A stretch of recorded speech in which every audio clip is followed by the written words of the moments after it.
Thanks to Game Pass, I'm able to play Rainbow Six Extraction because my gaming budget this month is completely gone. And of course, I took a very close look on HDR. Enjoy!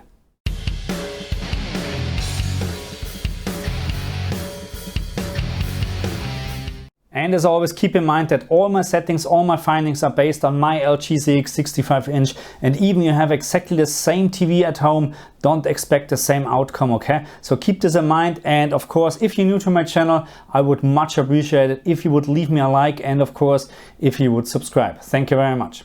So far I haven't played much because I was very busy with testing HDR versus Dolby Vision, and of course HDR versus dynamic tone mapping on, and so on and so on. And let me just kill this guy here.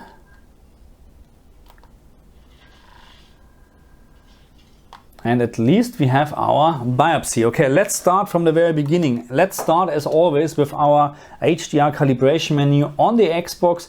And yeah, what should I say? The game does not support this HDR calibration menu. That means you can set up whatever you like here. There is no difference at all in the game, okay? So again, this menu has no impact in the game whatsoever.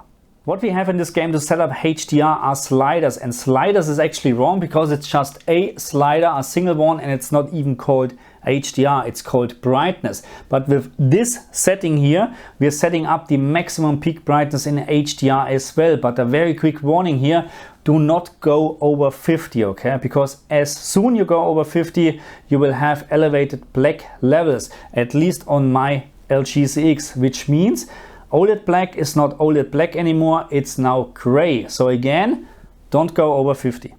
I analyzed a couple of HDR scenarios from this game, and I found that setting the brightness level to 45 fits my TV the best. As we can see at this very moment, the game is actually asking to output 758 candela maximum peak luminance. So again, this is not what the screen is outputting at this very moment. This is what the game is asking the screen to output. And as we know, the LG CX is capable of around, let's say, 700 candela. So 758 candela fits my display at this very moment just perfect with setting the brightness level to 45. So when we go and we would leave this on 50, which is the standard level, then the game would actually ask for outputting 883 candela, okay? And yeah, 883 candela, way too much for my LG CX. And of course I was very curious, what is the maximum peak brightness? What is my display actually capable of outputting in this game? And I measured this very scene here with setting to 45, and my display was able actually to output 680 candela on this very bright object here. But when we have a look here, the game would actually ask right now to output 800 candela. And we know already 800 candela, it's a little bit too much for the LG CX, but I still believe 45 is the right value because I couldn't find any problem so far with this. On the other hand, if we would leave this on the standard settings 50, the game would actually ask to output 928 candela or nits, and this is way above our limit from the LG CX. And by the way, the brightness is not different, okay? Still the brightness is just 680 candela, and this is very easy to explain because we have a limit here from our LG CX, and at this very moment the absolutely limit is already 680 candela. It doesn't matter how much we're increasing actually the brightness, it will not increase the maximum luminance from the LG CX because limited, okay? So the only thing what we're losing with this setting at the moment are fine details in very bright objects like this, okay? Or let's say it like this, you will start seeing less details in very bright objects, okay? And how to explain this? Let's say 45 means this brightness here, this dynamic range from our LG CX, and the settings 45 fits perfectly in our LG CX, okay? So what we're doing now, we're increasing this to 50, we're adding actually something like this, okay? A little bit more, okay? But our TV is still just able to display this one, but now our dynamic range is suddenly this one, what the game likes to display, but we can't do this. So we will lose this information here, and the TV can't show us this. So we will end up with less details, and we would have not not at all more maximum brightness. As you can see, between 50 and 45, there are 5 candela difference, and I would actually say this is more or less a measurement error. Okay, so again, 45, in my opinion, it's a very good value.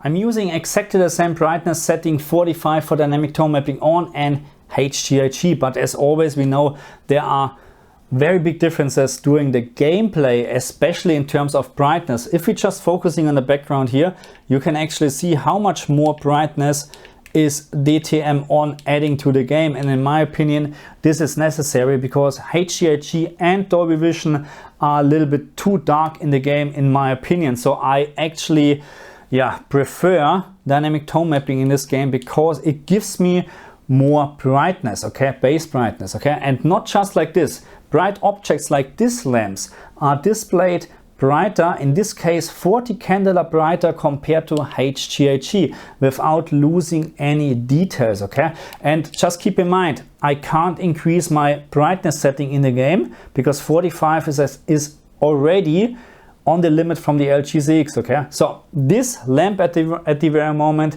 is displayed darker with HDR compared to dynamic tone mapping on, but I prefer actually the look from dynamic tone mapping on compared to HDR because this looks just a little bit too dull, to be very honest, a little bit too boring. Dynamic tone mapping on gives this the last kick, to be very honest. I don't know how to explain it.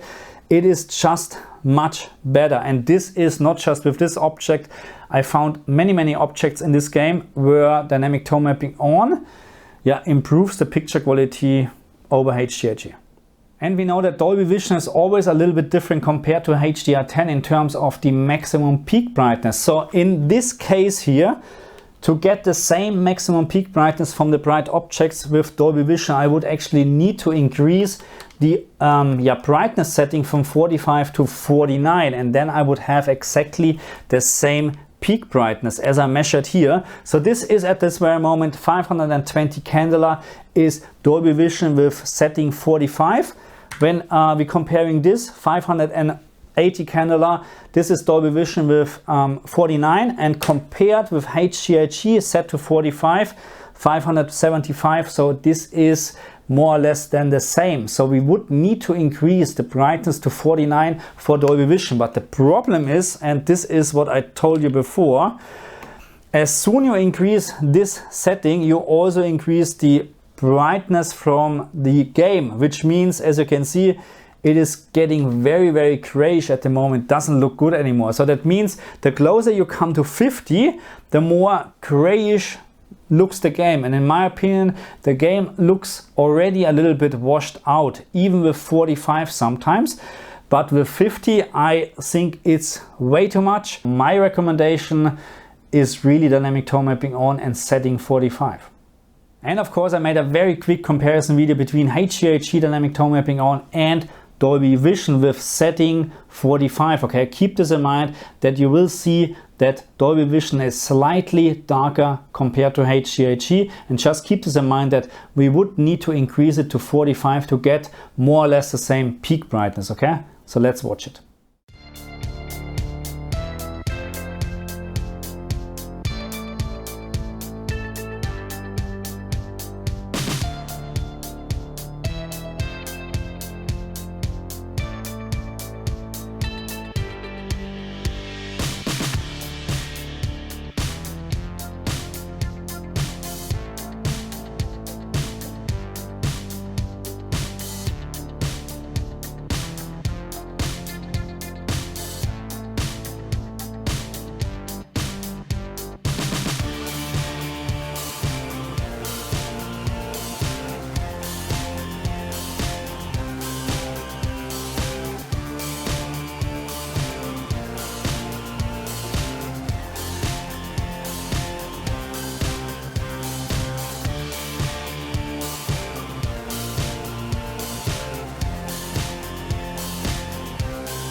Okay, my friends, so that's it for this video. And if you're wondering why there's not much or almost no gameplay material, very easy. I try not to spoil anything in my HDR setting or analyze videos. Okay, if I would do a first impression video, then this would be of course different. Okay, so let's just summarize this. HDR in this game is okay. It's above average in my opinion. I have seen much worse. I have seen better, not much better, but I have seen better. So it is okay HDR in my opinion, with the right setting of course. So in my opinion, 45 on my LG CX and dynamic tone mapping on. If you really like to play in Dolby Vision, then you would need, or I would recommend, to put the slider to 49 or 50. It's up to you. There's no difference, not much difference anymore. But in my opinion, dynamic tone mapping on 45 gives you the best contrast, and this is very important. Between very dark areas and very bright areas, there must be a very big contrast, and this is what I like. Okay, HDHG on the other hand, in my opinion, it is a little bit too dark. The same counts for Dolby Vision, by the way, and yeah, I'm missing a little bit base brightness. That's why my recommendation is dynamic tone mapping on, setting 45. Okay, thank you very much for watching me. I see you guys next time. Bye.